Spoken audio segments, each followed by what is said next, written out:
और सूत्रों के हवाले से इस बीच बड़ी खबर सामने आ रही है, जहां अक्टूबर में बिहार चुनाव का ऐलान हो सकता है।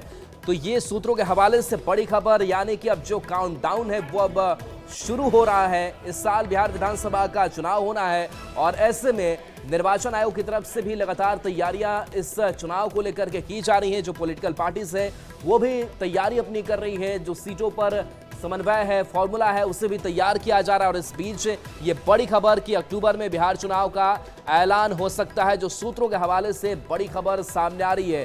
तो इस ऐलान के साथ आचार संहिता लागू होगा, इसके साथ साथ पूरा जो शेड्यूल है प्रक्रिया पूरी होने के बाद 30 सितंबर के बाद जो है बिहार में विधानसभा की चुनाव की घोषणा हो जाएगी। आपको बता दें ये महत्वपूर्ण इसलिए कि ये भी अंदेशा लगाया जा रहा था, संभावना जताई जा रही थी कि क्या सितंबर के अंत में चुनाव आयोग चुनाव की घोषणा करेगा। इस बात की संभावना बिल्कुल कम है। चुनाव आयोग अक्टूबर के महीने में चुनाव की घोषणा करेगा और मुझे जो लगता है जिस तारीख को यह घोषणा होगी, 4 तारीख से लेकर यानी 4 अक्टूबर से लेकर 10 अक्टूबर के बीच में बिहार विधानसभा चुनाव की घोषणा हो जाएगी। चुनाव आयोग तमाम तैयारियां करेगा, तमाम प्रिपरेशन जो होती है उससे जुड़ी जानकारी लेने के बाद ये तय कर देगा कि किस तारीख को घोषणा होगी। लेकिन पहले हफ्ते के अंत या दूसरे हफ्ते की शुरुआत में चुनाव आयोग बिहार में चुनाव की घोषणा कर देगा। तमाम राजनीतिक दलों से उससे पहले चुनाव आयोग की टीम जो है वो मुलाकात भी करेगी। जी चलिए, बिल्कुल। तो देखिए, जो हमारे संवाददाता जानकारी दे रहे हैं सूत्रों के हवाले से, जो खबर है कि 4 अक्टूबर से लेकर के 10 अक्टूबर के बीच संभावना जताई जा रही है। जो सूत्रों के हवाले से खबर है कि इस बीच बिहार विधानसभा चुनाव का ऐलान हो सकता है, यानी कि अक्टूबर के या तो पहले हफ्ते में या फिर दूसरे हफ्ते के शुरुआत में निर्वाचन आयोग की तरफ से यह घोषणा कर दी जाएगी। की पहली तारीख जो है 2 या 3 चरणों में मतदान होता है, तो जो भी मतदान की तारीख होगी वो छठ पूजा के बाद निर्धारित की जाएगी। जो चुनाव आयोग ने हमें जानकारी दी है सूत्रों से जो हमें पता चला है, इसके अलावा 15 नवंबर के आसपास तक चुनावी चरण चलेंगे और 15 नवंबर के बाद मतगणना की तारीख होगी। आपने कहा कि दशहरा के बाद चुनाव की घोषणा चुनाव आयोग करेगा और जहां तक बात है मतदान की यानी फेजेज की बात है वो नवंबर महीने में ही होगा। अक्टूबर में कोई भी फेज चुनाव आयोग ने प्लान करने का अब तक फैसला नहीं किया है। और आपने कहा कि क्या गहमा गहमी है, देखिए SIR के तहत एक और महत्वपूर्ण जानकारी दे दे देश और बिहार के व्यूअर्स को जो न्यूज 18 इंडिया को इस वक्त देख रहे हैं। ये महत्वपूर्ण जानकारी है कि इस बार मतदाताओं की तादाद बिहार में कम रहेगी पिछली बार से। जो अब तक आपको याद होगा करीब 8 करोड़ के लगभग मतदाता थे, लेकिन SIR के तहत 7 करोड़ 24 लाख मतदाता थे। उसमें कुछ और मतदाता जुड़ेंगे जो नए मतदाताओं ने अप्लाई किया है। लेकिन पिछली बार से यानी अब तक जो मतदाता सूची में मतदाताओं की संख्या थी उससे मतदाताओं की संख्या कम रहेगी। एक और महत्वपूर्ण जानकारी दे दे जो इस वक्त न्यूज 18 इंडिया को देख रहे हैं, इस बार मतदान प्रतिशत बिहार में बढ़ेगा क्योंकि डुप्लीकेट वोटर्स, एक जगह से दूसरी जगह स्थानांतरित वोटर जो डेथ कर गए हैं, उन वोटरों की संख्या जो है वो कम हुई है। तो इसलिए वॉल्यूम जो है कम होगा, इसलिए बिहार में मतदान प्रतिशत जो है वो बढ़ेगा। पिछले कई चुनावों की तुलना में आप देखेंगे कि बिहार में मतदान प्रतिशत की संख्या जो है वो पहले के मुकाबले ज्यादा होगी। देखिए, और रवि एस नारायण भी हमारे साथ फोन लाइन पर जुड़ गए हैं। रवि, जो अब सूत्रों के हवाले से खबर सामने आ रही है कि अक्टूबर में बिहार चुनाव का ऐलान हो सकता है और 15 से 20 नवंबर के बीच मतगणना संभव है और कुछ 2 तारीखें हैं वो भी अब संभावित तौर पर सामने आ रही है, और क्या अपडेट आपके पास? देखिए, जो जानकारियां निकल के आ रही हैं उसके मुताबिक जो है वो अक्टूबर के पहले और दूसरे हफ्ते में जो चुनाव का जो है वो ऐलान हो जाएगा और उसमें एक इलेक्शन कमीशन के द्वारा जो है वो बड़ा प्रेस कॉन्फ्रेंस करके जैसे ही इसकी घोषणा होगी, आचार संहिता जो है वो पूरे बिहार में लग जाएगा। उसके बाद तमाम चीजें जो है, जो आपका स्थानांतरण है, ट्रांसफर है या फिर कोई भी योजनाओं जो है उसकी घोषणा नहीं हो सकती है। जो सूत्र की जानकारी के मुताबिक मिल रही है उसके मुताबिक यहाँ पे 2 चरण या फिर 3 चरण में ये पूरे 243 विधानसभा का जो चुनाव है वो करवाया जा सकता है। पहले जो है बिहार में अपने हम लोग देखा करते थे कि 6 से 7 चरण में जो है वो चुनाव होता था, लेकिन इस बार जो जानकारियां मिल रही हैं उसके मुताबिक 2 से 3 चरण में पूरे 243 विधानसभा का चुनाव जो है वो खत्म कर लिया जाएगा। क्योंकि यहाँ पे उस समय फेस्टिवल का भी माहौल है, दुर्गा पूजा भी है, दीपावली भी है, तो इस तमाम फेस्टिवल को देखते हुए बीच में जो चुनाव है उसकी तारीख जो है वो तय की जा रही है। जी जी बिल्कुल, यानी कि अब इस बार 2 से 3 फेज में चुनाव हो जाएगा और चूंकि एसआईआर की प्रक्रिया भी इस बार बिहार में की गई, तो इस बार का जो चुनाव होगा, वोटिंग की जो प्रक्रिया होगी, वो कितना अलग दिखाई दे रहा है? इस बार का जो चुनाव है वो बिहार का जो चुनाव पे तमाम राजनीतिक दलों की जो नजरें हैं वो टिकी हुई हैं, क्योंकि एसआईआर को लेकर के जिस तरीके से पूरे देश भर में आवाज उठी है, इलेक्शन कमीशन लगातार कहता रहा है कि हम लोगों ने पारदर्शिता के साथ काम किया है, लेकिन विपक्ष जो है वो बड़े सवाल खड़े करते रही है। और यहाँ पे देखिए 65 लाख लोगों को यहाँ पे और 3 लाख और काटने की बारी है, तो कुल मिलाकर के 59 लाख लोगों के जो मतदाता हैं उनके नाम काटे गए हैं। ये चुनावी नतीजे पर कैसा असर डालेगा, इसका जो गुणा भाग है वो अभी से शुरू हो गया है, तो ये चुनाव जो है वो दिलचस्प होने वाला है। जी अब बाकी बात करें, हालांकि बहुत अंदरूनी तौर पे बातचीत भी लगातार सीट शेयरिंग फॉर्मूला जो है वो भी अपनाया ही जा रहा है, उस पर कवायद जारी है, लेकिन क्या लग रहा है कि जो फाइनलाइज्ड करने में पार्टियां जो है वो किस तरीके से आगे बढ़ रही हैं? देखिए, यहाँ पे लेकर के एनडीए में अगर बात करें तो एनडीए में लगातार जो है वो चुनाव को लेकर के जो सीटों का बंटवारा है उसे लेकर के लगातार बैठ के चल रही है। तमाम जो एनडीए के जो घटक दल हैं अपने अपने सीटों को लेकर के अपनी जो उम्मीदें हैं वो एनडीए के सामने रख दी हैं, लेकिन वही अगर गठबंधन की बात करें तो गठबंधन में भी सीटों को लेकर के लगभग अंतिम चरण में बात चल रही है। अगले बार जो बैठक होने वाली है उसमें माना जा रहा है कि जो सीटों का जो बंटवारा है वो भी कर लिया जाएगा। हालांकि बड़ा मुश्किल है, जिस ढंग से दावे किए जा रहे हैं उसमें सीटों का इसमें तमाम लोग लगे हुए हैं।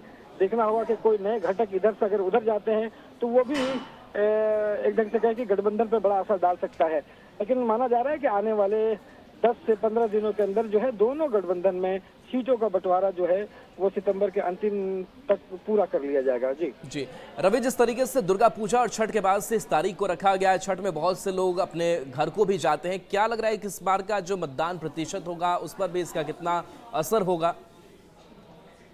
देखिए, इसमें सबसे बड़ी बात है कि जो अक्टूबर के में जो चुनाव होना है, पहले या दूसरे हफ्ते में जब इसका ऐलान होगा, उसके बाद जब चुनाव होगा तो उस समय दुर्गा पूजा है, दीपावली है, छठ है, तो वैसे में देखिए प्रतिशत बढ़ने की भी संभावना है, क्योंकि वो ऐसे फेस्टिवल है जहाँ पे देश भर से जहाँ पे तमाम बिहारी जो रहते हैं वो वापस लौटते हैं। और आपने देखा होगा कि बिहार सरकार ने एक नई योजना के तहत सैकड़ों बसें जो हैं वो चलाई हैं ताकि जो प्रवासी बिहारी है वो अपने बिहार आ सके और फेस्टिवल में परिवार में शामिल हो सके। तो लाखों की संख्या में बिहारी जो है वो पहुंचते हैं, तो माना जा रहा है कि ऐसे समय में वोट का जो प्रतिशत है वो बेहतर हो सकता है। हालांकि एसआईआर के बाद जो 65 लाख मतदाता के जो नाम काटे गए हैं, इसका कैसा असर रहेगा, इस पर लेकर के राजनीतिक विशेषज्ञ जो है अभी से आंकड़े लगाने शुरू कर दिए हैं। जी 15 से 20 नवंबर के बीच मतगणना भी संभव माना जा रहा है, यानी कि कह सकते हैं कि जब कम फेजों में ये इलेक्शन कराए जाएंगे तो कह सकते हैं कि नवंबर के शुरुआत से ये वोटिंग की प्रक्रिया शुरू हो जाएगी या फिर उसी आसपास कुछ तारीखें सामने आएंगी? निश्चित रूप से, और ये तय हो गया है कि अक्टूबर के पहले और दूसरे सप्ताह में जब घोषणा इलेक्शन कमीशन करेगा, उस दिन से आचार संहिता जब लगेगी तो दुर्गा पूजा जो है वो पार हो चुका रहेगा। उसके बाद दीपावली और छठ का जो है वो समय रहेगा, और इसी बीच में 2 या 3 चरण वो चुनाव 243 सीटों पर करवाए जाएंगे। तो माना जा रहा है कि ये फेस्टिवल का महीना रहेगा। और चूंकि आपने देखा होगा कि लोकसभा का जब चुनाव था तो बिहार में लगभग 40 डिग्री तापमान था, उस समय बड़ा मुश्किल हुआ था और उसे परसेंटेज जो है वोट का काफी गिरा था। लेकिन अक्टूबर नवंबर के पहले और दूसरे हफ्ते में ये माना जा रहा है कि मतदान होगा, और नवंबर के लगभग मध्य के बाद जो है इसकी मतगणना होगी। तो मौसम जो है वो भी खुशनुमा रहेगा, ठंडा रहेगा, और माना जा सकता है कि मत प्रतिशत जो है वो बेहतर हो सकते हैं। जी चले बिल्कुल, तो मत प्रतिशत जो है वो और बेहतर हो सकता है। तो एक बार फिर से खबर आपको बताएं कि अक्टूबर में बिहार चुनाव का ऐलान हो सकता है, पहले या दूसरे हफ्ते में ऐलान की संभावना मानी जा रही है, जिसके बाद से आचार संहिता भी लागू हो जाएगा। 2 या 3 चरण में मतदान इस बार संभव है, यानी कि इस बार जो फेजेस हैं वो कम होंगे। 15 से 20 नवंबर के बीच मतगणना जो है वो संभव माना जा रहा है, यानी कि नवंबर के शुरुआती हफ्ते में जो कह सकते हैं कि पहले फेज की शुरुआत है वो हो सकती है। तो इस बार जो चरण है वो कम होंगे, पहले 6 चरण 7 चरण में भी चुनाव होते आए हैं, लेकिन इस बार माना यह जा रहा है कि 2 या 3 चरण में ही इस चुनाव को संपन्न करा लिया जाएगा और 15 से 20 नवंबर के बीच जो परिणाम है वो भी सामने आ जाएंगे। तो देखिए, जो अलग अलग दल है राजनीतिक, वो पूरी कोशिश में लगे हुए हैं सीट शेयरिंग के फॉर्मूले को लास्ट फाइनलाइज रूप देने को लेकर के। निर्वाचन आयोग की भी अपनी तैयारी है, लेकिन इन सब के बीच जो एसआईआर की प्रक्रिया हुई है, वो एसआईआर की प्रक्रिया इस बार के वोटिंग पैटर्न को किस तरीके से प्रभावित करता है वो भी देखना दिलचस्प होगा, क्योंकि कई ऐसे अयोग्य मतदाता हैं जो वोट करते आए हैं, उनके नाम अब इस बार के वोटर लिस्ट में शामिल नहीं है, तो वो इस बार हट गए। यानी कि जो योग्य मतदाता है, जो जेन्युइन मतदाता है, वही इस बार मतदान करेंगे और मतदान प्रतिशत किस तरीके का होगा ये भी देखना दिलचस्प होगा। हालांकि ये कहा जा रहा है कि निर्वाचन आयोग की तरफ से जो तैयारी की गई है कि छठ हो, दुर्गा पूजा हो, इसके बाद से ही हम जो वोटिंग की प्रक्रिया है उसमें जाएंगे, तभी लोग अपना मताधिकार का प्रयोग कर सकेंगे। यानी कि सारे पर्व त्यौहार को पार करते हुए जो प्रक्रिया है इलेक्शन की वो शुरू हो जाएगी। तो देखिए, 15 से 20 नवंबर के बीच मतगणना संभव मानी जा रही है। इसके साथ साथ हम आपको जो 2020 का चुनाव परिणाम है वो भी साथ साथ हम आपको दिखा रहे हैं। हालांकि इस बार कई जो समीकरण है वो बदले हुए हैं। महागठबंधन की अपनी तैयारी है, एनडीए की अपनी तैयारी है। मतदान के चरण है वो छठ पूजा के बाद होंगे। छठ सबसे बड़ा त्योहार है, उससे पहले जो है और भी कई त्योहार है, लेकिन छठ सबसे बड़ा त्योहार है बिहार का। तो चुनाव आयोग इस बात को ध्यान रखा है कि छठ के बाद बिहार में मतदान की प्रक्रिया की शुरुआत किया जाए, यानी मतदान के चरण को रखा जाए। चौथी महत्वपूर्ण बात यह है कि 15 नवंबर से 20 नवंबर के बीच में मतगणना की तारीख घोषित कर दी जाए। और पांचवी महत्वपूर्ण बात आपको यह बता दें कि सारा जो मतदान और मतगणना की प्रक्रिया है वो होगी नवंबर में ही। मुझे लगता है, जो लोगों ने मुझे इंडिकेट किया, सूत्रों ने मुझे जो इंडिकेट किया है कि नवंबर महीने के शुरुआती 3 हफ्तों में ही मतदान और मतगणना की पूरी प्रक्रिया होगी। ये अपने आप में अहम है। चुनाव आयोग के सबसे शॉर्टेस्ट पीरियड में इस चुनाव को कराने की तैयारी कर रहा है, क्योंकि एसआईआर का एक्सरसाइज अपने आप में चुनाव आयोग के लिए एक चैलेंज के तौर पे था और इस चैलेंज को चुनाव आयोग ने स्वीकार करते हुए, और ये चैलेंज चुनाव आयोग के लिए और भी बढ़ गया जब राजनीतिक दलों की तरफ से एसआईआर की प्रक्रिया पर सवाल उठाया गया। तो ऐसे में सुप्रीम कोर्ट में भी चुनाव आयोग को अपनी बात रखनी पड़ी। और एक और जानकारी दे दे कि बिहार विधानसभा चुनाव से पहले पूरे देश के लिए भी चुनाव आयोग एक बड़ी घोषणा कर सकता है, उसके लिए हमें थोड़ा इंतजार करना होगा। तो अक्टूबर में बिहार चुनाव का ऐलान संभव माना जा रहा है और हो सकता है 2 या 3 चरण में बिहार में मतदान होगा, ऐसा सूत्र बता रहे हैं। 15 से 20 नवंबर के बीच में मतगणना संभव है। अक्टूबर में बिहार चुनाव का ऐलान हो सकता है, सूत्र हमारे ऐसे बता रहे हैं। अक्टूबर के पहले या दूसरे हफ्ते में ऐलान संभव माना जा रहा है। अब देखिए, सूत्रों के हिसाब से ही जानकारी ये भी मिल रही है कि इस बार 2 या 3 चरणों में बिहार में मतदान होने वाला है। तो इसको लेकर के देखिए संभावनाएं जताई जा रही हैं और संभावनाओं के हिसाब से अक्टूबर में बिहार का चुनाव का जो ऐलान है वो होने वाला है और दूसरे हफ्ते में या पहले हफ्ते में अक्टूबर में ही ऐलान संभव है। 2 या 3 चरणों में बताया जा रहा है, यानी कि 2 या 3 फेज में बिहार में मतदान संभव है। 15 से 20 नवंबर के बीच में मतगणना की संभावना जताई जा रही है। वहीं दुर्गा पूजा और छठ पूजा के बाद वोटिंग होगी। तो 22 नवंबर से पहले चुनाव प्रक्रिया जो है वो खत्म कर ली जाएगी, यानी कि जो सभी त्योहार हैं, त्योहार के बाद में ही बताया जा रहा है कि चुनाव संभव है। यानी कि दुर्गा पूजा हो जाने के बाद और छठ पूजा हो सकता है कि हो जाए, उसके बाद चुनाव हो और उसके बाद ही नवंबर के अंत तक वोटिंग जो है वो करा ली जाएगी। पूरी प्रक्रिया वोटिंग की जो है वो समाप्त हो जाएगी। और इस बार का विधानसभा चुनाव जो है वो काफ़ी दिलचस्प होने वाला है। सभी पार्टियां जो हैं वो तैयारियों में जुटी हुई हैं। सभी पार्टियों ने कमर कस ली है और सभी पार्टियां युद्ध स्तर पर तैयारियों में जुटी हुई है। रणनीतियां जो है बनाई जा रही है। बैठकों का दौर लगातार जारी है और इसी कड़ी में कल भारतीय जनता पार्टी ने बीजेपी में बैठक की थी और दूसरी तरफ बिहार में आरजेडी ने बैठक की। और देखिए 2020 से किस तरह 2025 का ये विधानसभा चुनाव जो है वो अलग रहने वाला है, वो आपको बता दें। क्योंकि इस बार एसआईआर का मुद्दा जो है वो गरमाया हुआ है। तो एसआईआर के मुद्दे को लेकर के विपक्ष पूरी तरीके से सत्ता पक्ष को घेरने की कोशिश में जुटा हुआ है और इसी को लेकर के और जो तमाम जो जाति सर्वे हुआ, भूमि सर्वेक्षण हुआ, ये तमाम ऐसे मुद्दे हैं जिसको लेकर के इस बार का जो वोट, इस बार जो इलेक्शन है वो कहीं ना कहीं उसका असर देखने को जरूर मिलेगा। देखिए 2020 चुनाव के परिणाम क्या रहे थे वो आपको टीवी स्क्रीन पर दिखा रहे हैं और किन किन पार्टियों को कितनी कितनी सीटों पर जीत मिली थी वो आप यहां पर देख पा रहे हैं। आंकड़ों के जरिए आपको दिखा रहे हैं 2020 चुनाव का परिणाम। जेडीयू को कितनी टिकट मिली, आरजेडी को, कांग्रेस को, एआईएमआईएम को और जीत कितने को मिली ये भी आप देख पा रहे हैं। कितनी सीटों पर जीत मिली इन सभी पार्टियों को। बिहार विधानसभा 2020 में मुस्लिम वोट बैंक क्यों जरूरी है और कितना असर मुस्लिम वोटर्स का रहता है ये भी आप आंकड़ों के जरिए समझ पा रहे हैं।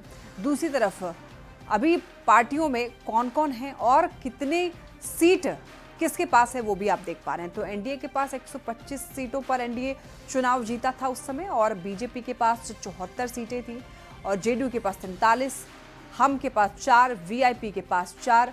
और आपको बता दें कि 2020 में वीआईपी ने एनडीए के साथ चुनाव लड़ा था और इस बार वीआईपी एनडीए के साथ चुनाव नहीं लड़ रहा है। तो अक्टूबर में बिहार चुनाव का ऐलान जो है वो संभव माना जा रहा है, ऐसा सूत्र बता रहे हैं। और इसके अलावा विपक्ष ने भी तैयारियां कर ली है और विपक्ष जो है पूरी तरीके से कमर कस चुका है। तमाम ऐसे मुद्दे हैं जिसको लेकर के सत्ता पक्ष को घेरने में विपक्ष जो है वो जुटा हुआ है। तो चुनाव परिणाम 2020 के क्या रहे थे वो आप देख पा रहे हैं। हालांकि देखिए सीट बंटवारा अभी नहीं हुआ है, ये एक अवेटेड, ऐसा कह सकते हैं कि सीट बंटवारा, इसको लेकर अभी सबकी नजरें जो हैं वो टिकी हुई हैं कि किन पार्टी को कितनी सीटें जो हैं इस बार मिलती हैं चुनाव के लिए।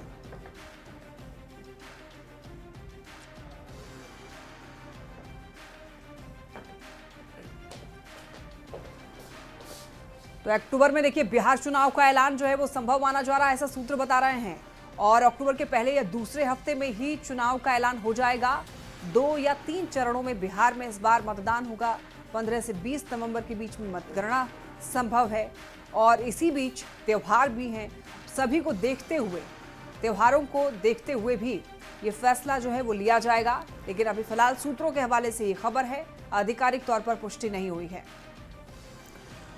बिल्कुल, तो देखिए अब जो चुनाव है उसका बिगुल बजने वाला है और माना जा रहा है कि अक्टूबर के पहले या दूसरे हफ्ते में जो निर्वाचन आयोग की तरफ से बिहार चुनाव का ऐलान है वो कर दिया जाएगा, जिसके बाद से आचार संहिता जो है वो लागू होगा। लेकिन इस बार की अगर बात करें तो कुछ चीजें जरूर अलग 2020 के मुकाबले होगी, क्योंकि पहले की अगर बात करें तो 6 से 7 चरणों तक चुनाव जाता था। लेकिन इस बार ये माना जा रहा है, जो सूत्रों के हवाले से खबर सामने आ रही, कि मात्र 2 से 3 चरण में ये चुनाव संपन्न करा लिए जाएंगे और 15 नवंबर से 20 नवंबर की जो तारीख होगी इसके बीच जो मतगणना है वो संभव हो जाएगा। तो ये कुछ जो तस्वीरें हैं वो निकल करके सामने आ रही है। और इस बार ये भी कुछ खास होगा कि एसआईआर जिस तरीके से पूरी प्रक्रिया की गई, कई जो अयोग्य मतदाता है उसको हटाया गया है। छठ का मौका होगा जब लोग बाहर से पहुंचेंगे भी और अपने मताधिकार का प्रयोग भी करेंगे, तो कई मायनों में खास हो रहा है इस बार का चुनाव। बिल्कुल राहुल, एसआईआर का जो मुद्दा है वो इस बार का एक ऐसा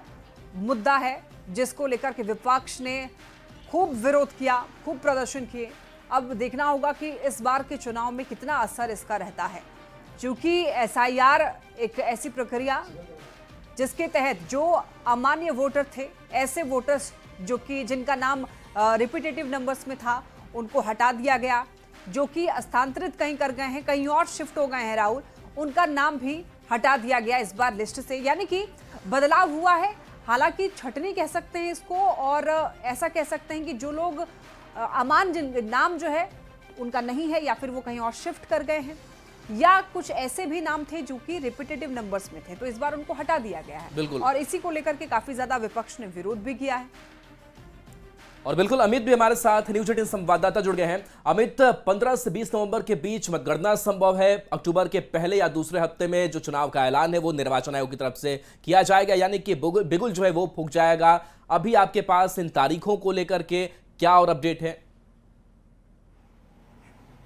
देखिए अभी जो जानकारी मिली है वो मुख्य निर्वाचन पदाधिकारी जो हैं उनके तरफ से जो जानकारी दी गई है, हालांकि ये ऑफिशियल नहीं है, ये हमारे जो आधिकारिक सोर्सेज हैं उनके तरफ से ये जानकारी मिली है कि अक्टूबर फर्स्ट ऑफ वीक में जो है वो चुनाव की घोषणा हो जाएगी, अधिसूचना जारी हो जाएगी और तैयारी पूरी कर ली गई है। मुख्य निर्वाचन आयोग से जुड़े जो अधिकारी हैं वो इसी महीने जो है आखिरी सप्ताह में वो बिहार दौरा करेंगे और उसके बाद ये तारीखों का ऐलान जो है वो सुनिश्चित कर लिया जाएगा अक्टूबर फर्स्ट वीक में, और उसके बाद चाहे तो दूसरे या तीसरे सप्ताह में पहले चरण के चुनाव हो जाएंगे। 2 से 3 चरण में ये चुनाव संभव है। हालांकि ये भी कहा जा रहा है कि अगर 1 से 2 चरण में भी चुनाव हो तो उसमें अतिशयोक्ति नहीं होनी चाहिए, क्योंकि पहले जो स्थिति थी बिहार में नक्सलिज्म जो है वो चरम पे हुआ करता था। लगभग 29 जिले जो है वो नक्सल से प्रभावित थे और आज जो बदलाव आया है, हालत ये है कि बिहार में छिटपुट नक्सली जो है वो रह गए हैं, सभी जिले जो हैं वो नक्सल मुक्त हो चुके हैं। तो इस कारण से बिहार में नक्सलिज्म खत्म होने के कारण जो व्यवस्था है वो सुगम हो चुकी है और इस कारण से 2 से 3 चरण में या फिर 1 से 2 चरण में ही ये चुनाव जो है वो संभव हो जाएंगे और इसको लेकर के तैयारी भी पूरी कर ली गई है। मुख्य निर्वाचन पदाधिकारी जो है उन्होंने लगातार मीटिंग भी करी है और सभी जिलाधिकारियों को निर्देश दिया है कि आप जो है निष्पक्ष चुनाव कराने के लिए जो भी तैयारी है वो कर लीजिए। और चूंकि SIR का जो मामला था उसका भी वोटर लिस्ट का जो प्रकाशन है वो इसी महीने होने हैं, आखिरी सप्ताह में जो है। उसके बाद वोटर लिस्ट का जो है वो पूरा प्रकाशन हो जाएगा और फिर तारीखों के ऐलान हो जाएंगे और उसी नए जो मतदाता सूची है उसके आधार पे जो वोटर जो हैं वो वोट कास्ट करेंगे। जब चुनाव निर्धारित होंगे, पहले चरण का हो, दूसरे चरण का, तीसरे चरण का, हो सके तो 2 या 3 चरण में चुनाव हो या 1 से 2 चरण में चुनाव हो, तो जब चुनाव होंगे तो उसमें नए जो वोटर लिस्ट है उसके आधार पे मतदाता जाकर के वोट कास्ट करेंगे। तो कहीं ना कहीं कह सकते हैं कि अब बारी जो है वो निर्वाचन आयोग की है, क्योंकि निर्वाचन आयोग जो है वो कितने चरण में चुनाव कराता है, निर्वाचन आयोग की तरफ से क्या ऐसे संकेत मिल रहे हैं कि अक्टूबर में ऐलान हो सकता है चुनाव को लेकर? जो है वो अक्टूबर दूसरे या तीसरे सप्ताह में या आखिरी सप्ताह में जो है वो पहले चरण का चुनाव होगा और नवंबर सेकंड वीक के बाद जो है वो वोट जो है उसकी गिनती भी हो जाएगी और सरकार का गठन जो है वो 24 नवंबर तक पूरी कर ली जाएगी। तो अब तैयारी जो है वो पूरी कर ली गई है। राजनीतिक दल जो है उनके साथ भी एक बैठक होगी और उसके बाद ये तारीखों का ऐलान होगा। जी बिल्कुल अमित, तो जो जिस तरीके से इस बार की तारीखों की अगर बात करें और जो हिसाब किताब बिठाया गया है उससे यही माना जा रहा है कि छठ के तुरंत बाद यानी कि नवंबर के पहले हफ्ते से जो वोटिंग की प्रक्रिया है वो शुरू हो जाएगी, यानी कि छठ में जो लोग घर आए होंगे वो वोट डालकर ही जाएंगे, क्योंकि अधिकांश कह सकते हैं कि जो प्रवासी भी है उनका जो आई कार्ड है वो बिहार का ही है। तो ऐसे में वोटिंग परसेंटेज को लेकर भी इसका खासा असर देखने को मिलेगा। देखिए बिल्कुल, क्योंकि जो वोटर हैं वो पहले भी ऐसा रहा है, तस्वीर रही है कि वो वोट कास्ट करने जरूर आते हैं, लेकिन इस बार जो है वो कहते हैं ना कि 1 पंथ और 2 कार्य होना। तो जब वो बिहार आएंगे, छठ पर्व में आएंगे या दीपावली के समय आएंगे और छठ के बाद वो जब जाएंगे तो उस दौरान जो है वो वोट कास्ट कर लें, इसका भी पूरा ध्यान जो है वो निर्वाचन आयोग रखेगा। क्योंकि कहा भी जाता है कि अधिक से अधिक जो है वो वोट प्रतिशत बढ़े, इस और जो है लगातार मुख्य निर्वाचन आयोग जो है उनके तरफ से ये पहल करती रही गई है। और इस बार भी जो बिहार के मुख्य निर्वाचन पदाधिकारी हैं, CEO हैं, उनके तरफ से भी ये पहल की जा रही है कि वोटर जो हैं वो अधिक से अधिक संख्या में अपने वोट को कास्ट कर सके, कोई भी मतदाता छूटे नहीं। इसको लेकर के अभियान भी शुरू कर दिया गया है और अभी से ही वोटरों में जो वोट के प्रति जो कहते हैं कि जो दिलचस्पी है वो बढ़ाने को लेकर के कसरत जो है वो निर्वाचन आयोग की तरफ से की जा रही है। और जब दीपावली का समय रहेगा, छठ का समय रहेगा, तो जाहिर सी बात है कि उस दौरान अगर चुनाव होते हैं, मतदान होते हैं, तो जो वोटर आएंगे वो अपने वोट को कास्ट करके जाएंगे और इसका असर जो है वो चुनाव प्रणाली के ऊपर पड़ेगा, वोट प्रतिशत जो है वो बढ़ेगा।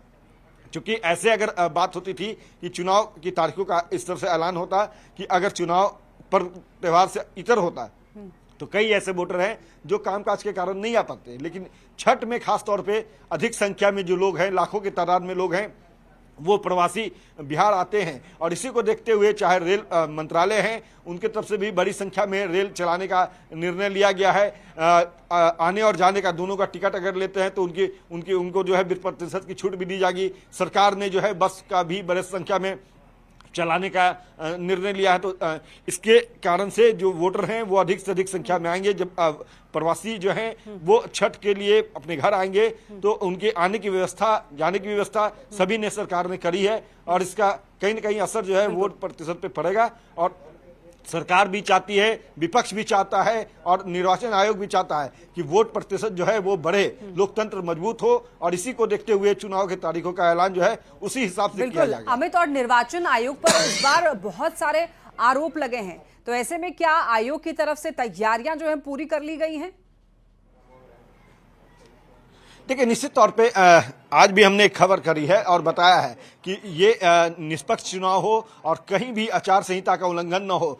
जो आरोप प्रत्यारोप रहे हैं वो एसआईआर को लेकर के रहे हैं। चुनाव प्रणाली को देखते हुए आगे बेहतर तरीके से समन्वय रहे और खास तौर पे जिलाधिकारियों के ऊपर ये जिम्मा होगा कि कहीं भी कोई विवाद न हो। जब वोटर वोट कास्ट करने जाए तो वो बिल्कुल निष्पक्ष होकर के साफगोई के साथ अपने वोट का इस्तेमाल कर सके, कोई भी वोटर छूटे नहीं। इसकी पूरी जवाबदेही जो है वो जिलाधिकारियों के ऊपर होती है और इसी को लेकर के मुख्य निर्वाचन पदाधिकारी जो हैं, बिहार के सीईओ जो हैं, वो लगातार जिलाधिकारियों के साथ बैठक कर रहे हैं। और आज भी उनकी एक बैठक हुई है और उस बैठक में भी ये निर्देश दिया गया है कि आप अधिक से अधिक मतदाता जो हैं उन तक, उनके जो वोटर है, जो नई जो मतदाता सूची जो बनाई जा रही है वो समय पर उन तक पहुंच जाए। इपिक जो है नंबर उनके पास समय से पहुंच जाए ताकि अधिक से अधिक मतदाता अपने वोट का इस्तेमाल कर सके। कहीं कोई शिकायत ना हो, अगर शिकायत आती है तो उसका तुरंत निवारण हो।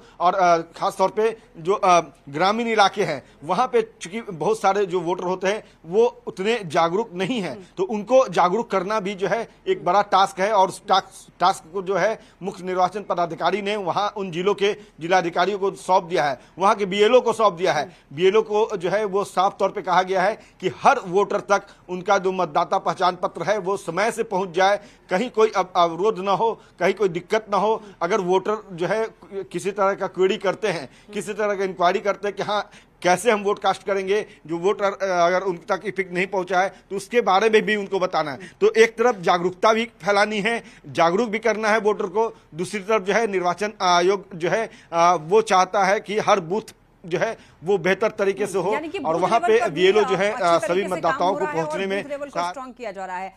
लेकिन देखिए, अगर चुनाव की तारीखों की बात करें तो उससे पहले सवाल मन में आता है सीट बंटवारे को लेकर के। तो एनडीए और महागठबंधन में सीट बंटवारे का स्तर जो है वो कहां तक पहुंचा है, इसके बारे में कोई जानकारी मिल पा रही है क्या अमित?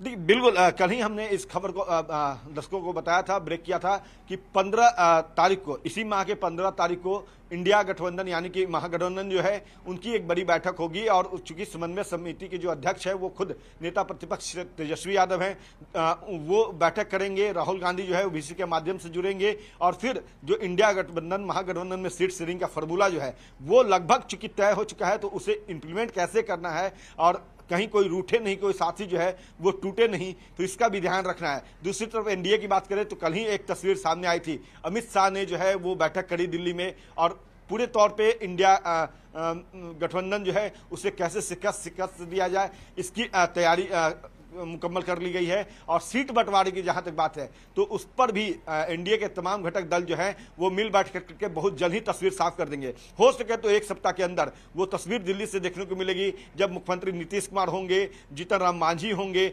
उपेंद्र कुशवाहा होंगे, अमित शाह होंगे और चिराग पासवान होंगे। सभी एक बंद कमरे में मीटिंग करते नजर आएंगे और उसके बाद वो बाहर आएंगे और फिर तस्वीर साझा होगी और जो सीट शेयरिंग का फॉर्मूला है उसकी घोषणा होगी। तो कह सकते हैं कि ये जो महीना है ये 15 तारीख से लेकर के 20 तारीख का जो टाइम रहेगा वो राजनीतिक पार्टियों के लिए बहुत महत्वपूर्ण है। सीट शेयरिंग जो है वो सबसे बड़ी पेच होती है जब चुनाव सर पे हो और उस समय सीट शेयरिंग अब तक बिल्कुल अमित, और ये पेच कह सकते हैं कि एनडीए में लगभग ना के बराबर दिखता है, तस्वीरें साफ है। लेकिन उसी तरीके से अगर महागठबंधन की अगर बात करें तो बड़ा भाई छोटा भाई, इसमें लड़ाई अभी भी बरकरार है। सीएम फेस का कोई चेहरा तय नहीं है और कोई बड़ा मुद्दा जो है, बड़ा एजेंडा जो है वो इस बार विपक्ष तय नहीं कर पाया, क्योंकि कई तरीके के जो काट है, योजनाएं हैं वो नीतीश कुमार ने चलाई। इसके साथ साथ चाहे वो एसआईआर पर सवाल उठाए गए हो, वोटर अधिकार यात्रा निकाली गई हो, लेकिन इन सब के बीच कुछ ऐसा हो जाता है कि जब मुद्दा हो वो बिल्कुल उनके ही उलट उनके ऊपर पड़ जाता है।